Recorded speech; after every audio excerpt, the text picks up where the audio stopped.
আপনারা সকলে অবগত, আজকে আমরা অল ড্রাইভার ওয়েলফেয়ার অ্যাসোসিয়েশনের পক্ষ থেকে দক্ষিণ 24 পরগনায় উপস্থিত হয়েছি।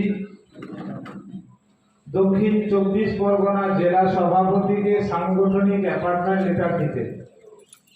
আপনারা জানেন, যে কোনো জিনিস পরিচালনা করতে গেলে লিডারের প্রয়োজন হয়,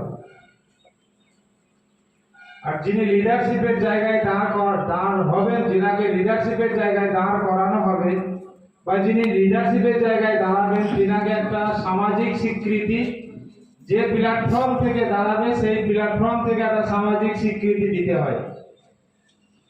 সামাজিক স্বীকৃতি বা সাংগঠনিক স্বীকৃতি যদি না দেওয়া হয়, তাহলে তিনার লড়াই করা বা একত্রিত করার যে ক্ষমতা, যে মন মানসিকতা, সেটা দুর্বল হয়ে পড়বে।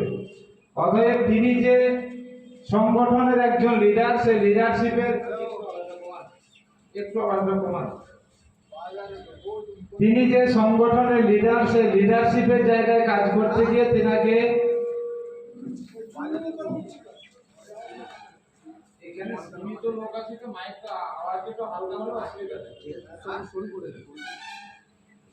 তিনাকে সাংগঠনিক মানপত্র দিতে হবে। তাই সর্বপ্রথম যে উদ্দেশ্যে আজকে আমরা এখানে উপস্থিত হয়েছি, সেই উদ্দেশ্যটাকে কমপ্লিট করব। তারপরে আপনাদের সম্মুখে সাংগঠনিক কিছু বিষয়বস্তু নিয়ে আমরা আলোচনা করব। আমরা সেই বিষয় নিয়ে পরবর্তী আলোচনা পর্যালোচনায় যাব।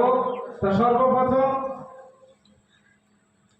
দক্ষিণ 24 পরগনা থেকে আপনাদের সহযোগিতায়, আপনাদের ভালোবাসায়, আপনাদের সমর্থনে যিনাকে দক্ষিণ 24 পরগনা জেলা সভাপতি হিসাবে আপনারা নির্বাচিত করেছেন, তাই তিনাকে পশ্চিমবঙ্গ রাজ্য বোর্ডের পক্ষ থেকে, Paschimbanga all driver welfare association রাজ্য বোর্ডের পক্ষ থেকে আজকে তিনাকে সাংগঠনিক মানপত্র তুলে দেবেন এবং তিনাকে সাংগঠনিক রূপে বরণ সম্মানিত করবেন আমাদের পশ্চিমবঙ্গ রাজ্য সভাপতি মোশাররফ হোসেন। আমি রিকোয়েস্ট করব দক্ষিণ 24 পরগনা থেকে হাবিব ঘরামি মহাশয়, আপনাকে সম্মুখে আসার জন্য অনুরোধ করব। আপনাকে বরণ প্রক্রিয়া করবেন এবং সাংগঠনিক মানপত্র তুলে দেবেন পশ্চিমবঙ্গ রাজ্য সভাপতি মোশাররফ হোসেন।